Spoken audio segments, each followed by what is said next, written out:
Hey listeners, this is Peter, and welcome back to the History Shorts. Today's episode is brought to you by the Podcast Republic, your ultimate listening app. Discover and subscribe to thousands of podcasts from around the world.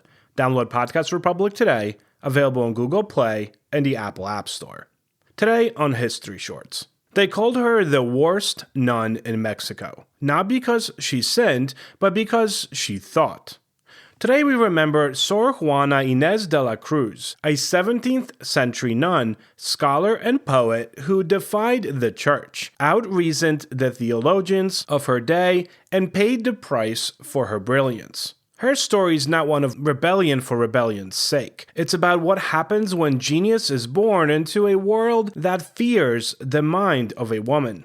We will finish today's episode with the history brief, which comes to us from Mason Curry's Daily Rituals, where we talk about the day in the life of the famed novelist Ernest Hemingway.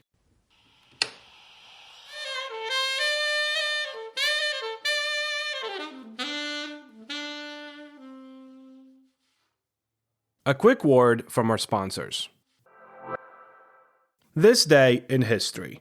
On January 7, 1789, the first national presidential election in the United States history began. Electors across the states cast their votes, selecting George Washington as the first ever president. The process unfolded over weeks, reflecting both the vast distances of this new republic and the cautious experimentation that defined America's earliest democracy. On January 7, 1927, commercial transatlantic telephone service officially opened between New York and London. For the first time, voices could cross the Atlantic Ocean in real time, shrinking the world and accelerating diplomacy, business, and global connection in ways previously unimaginable. Story of the day.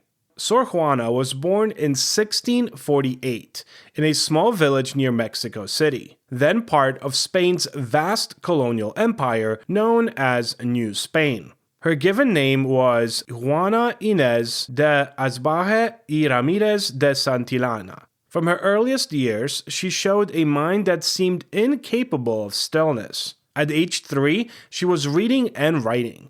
By 8, she had composed her first poem. By her teens, she was devouring Latin, Greek, and the language of the Aztecs, while also studying logic, philosophy, and mathematics. There was just one problem. She was a girl in colonial Mexico, where women were not permitted to attend university, so she improvised. Juana begged her mother to disguise her as a boy so that she could study at Mexico City's university, a plan that unsurprisingly did not work. But her determination was unmistakable. She read secretly, memorizing entire books to hide the evidence. She once said, "I study because I must." Her intellect drew the attention of the viceroy and vicereine of New Spain, the colonial rulers representing the Spanish crown in Mexico. They invited her to their court, where she dazzled scholars and clergy alike. In one famous episode, a panel of 40 learned men, philosophers, theologians, mathematicians, tested her knowledge. Juana answered every question. The court was stunned. At just 16, she became one of the most celebrated minds in Mexico City. But fame came with scrutiny. The church, uneasy about her celebrity and independence, expected her to live a quiet, obedient life. Instead, Juana chose a path that would let her think freely, or so she believed. She joined a covenant. In 1669, Juana entered the convent of San Geronimo, becoming Sor Juana Inés de la Cruz. For most women, the convent was a prison. For Juana, it was the closest thing to freedom. She filled her small cell with books, thousands of them, along with scientific instruments, musical scores, and handwritten manuscripts. Her room became both a library and a laboratory. Within those walls, she studied theology, astronomy, music, and linguistics, writing poetry that blended faith, philosophy, and feminism centuries ahead of its time. She wrote love poems, addressed to both men and women. She wrote plays that mocked hypocrisy in high society, and she wrote scientific essays defending reason as a form of worship. But it was her respuesta a Sor Filotea, the reply to Sister Filotea, that would seal her fate. In 1691, Juana received a public letter from a bishop, written under the pseudonym Sor Filotea de la Cruz. The bishop had published one of Juana's theological critiques, without her permission, I should say, and then scolded her for daring to write about religion at all. He told her that theology was no place for a woman. Juana's response was both brilliant and blistering. She thanked him for his advice, but then dismantled his argument line by line. She wrote that God had given her a mind and that to deny it would be an insult to the Creator. She wrote that women had every right to study, because without knowledge, faith becomes just blind obedience. And she dared to ask a question that echoed through centuries. Who has forbidden women to engage in private study? Have they not a rational soul as men do?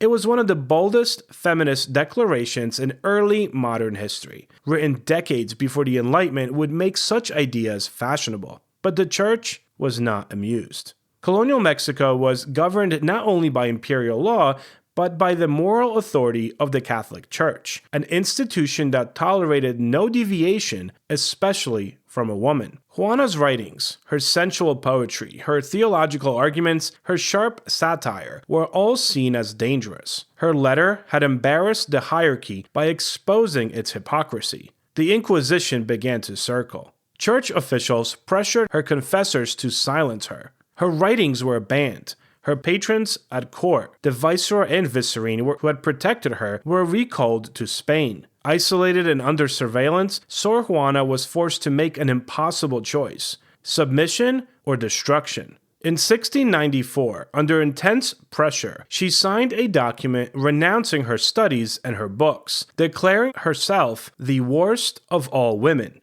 She sold her library, hundreds of volumes, to aid the poor. The act broke her heart, but her renunciation did not save her. A plague struck the convent the following year. True to her vows, Juana cared for her sick sisters. She contracted the illness herself and died on April 17, 1695, at the age of 46. Her final words were not recorded, but her silence probably said more than enough. After her death, Sor Juana's works were smuggled to Spain, where they were published and read widely. Over the centuries, she became known by many different titles: the 10th Muse, the Phoenix of Mexico, the first feminist of the Americas. Her poems survived when her voice could not. In one, she mocked the hypocrisy of men who condemned women's virtue while demanding their attention. You foolish men who lay the guilt on women, not seeing you're the cause of the very thing you blame. In another, she wrote of her hunger for knowledge, a hunger that neither vows nor fears could suppress. I do not study to know more, but to ignore less. These were not the words of a heretic by any means, but of a mind centuries ahead of its time. The History Brief. The following comes to us from Daily Rituals, written by Mason Curry and published in 2019. Throughout his adult life, Hemingway rose early, at 5:30 or 6 a.m., woken by the first light of day. This was true even when he had been up late drinking the night before. His son Gregory recalled that the author seemed immune to hangovers. Father would always look great, as if he'd slept a baby's sleep in a soundproof room with his eyes covered by black patches. In a 1958 interview with the Paris Review, Hemingway explained the importance of those early morning hours. And I quote, "When I am working on a book or a story, I write every morning as soon after first light as possible. There is no one to disturb you, and it is cool or cold, and you come to your work and warm as you write. You read what you have written, and you always stop when you know what is going to happen next. You go on from there. You write until you come to a place where you still have your juice and know what will happen next, and you stop and try to live through until the next day when you hit it again. You have started at 6 in the morning, say, and may go on until noon or be through before that. When you stop, you are as empty and at the same time never empty but filling, as when you have made love to someone you love. Nothing can hurt you. Nothing can happen. Nothing means anything until the next day when you do it all again. It is the wait until that next day that is hard to get through." End quote. Contrary to popular lore, Hemingway did not begin each session by sharpening 20 number 2 pencils. I don't think I ever owned 20 pencils at one time, he told the Paris Review, but he did have his share of idiosyncrasies. He wrote standing up, facing a chest-high bookshelf with a typewriter on top of it, and on top of that, a wooden reading board. First drafts were composed in pencil on onion skin typewriter paper laid slantwise across the board. When the work was going well, Hemingway would remove the board and then shift to the typewriter. He tracked his daily work output on a chart so as not to kid himself, he said. When the writing wasn't going well, he would often knock off the fiction and answer letters, which gave him a welcome break from the awful responsibility of writing, or as he sometimes called it, the responsibility of awful writing. Thank you so much for spending some time with me today and helping me make this little show a mighty success. Keep on spreading the word. If you would like to contact me, you could find me at peter@historyshortspodcast.com. Or you could look for History Shorts at www.historyshortspodcast.com or search History Shorts Podcast on X, Facebook, Instagram, or Patreon. Have a great rest of your day, and I will talk to you all again tomorrow.